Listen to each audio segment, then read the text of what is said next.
Бірде пайғамбарымыз саллаллаху алейхи мынандай аят түседі.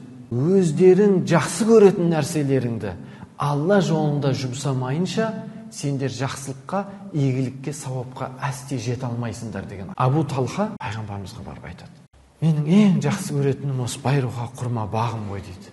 Мен оны Құдай жолына бердім дейді. Сөйтеді де бағына қарай жүгіріп барады. Баудың ішінде, құрма баудың ішінде әйелі, бала шағасы отырады.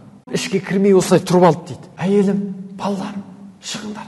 Сонда әйелі таңырқап, Абу Талха не болды деп сұрайды. Бұны біз өшпейтін саудаға айырбастадық дейді. Сонда әйелі: альхамдулилля, ол қандай сауда дейді. Алла жолына берілді. Бұл енді біздікі емес дейді. Сонда әйелінің жауабын қараңыз. Отбасымыздан атадың ба дейді. Отбасымыздан бұның барлығын атадым дейді. Альхамдулилля, Абу Талха, сен қандай іс істедің дейді. Қарасаңыз, сахабаның әйелін қараңыз, сахабаның қараңыз. Сонда бала аузына құрма сап қойды дейді. Құрманы сап қойған баласы әкесіне қарап, құрбаны алды да, және өзінің қолында құрмалар бар дейді, бәрін тастап кетті дейді. Солай шығып кетті дейді. Өйткені олардың мақсаты не? Алла үшін. Одан кейінгі өнім сатылмайды, ешкімге берілмейді, тек кімге?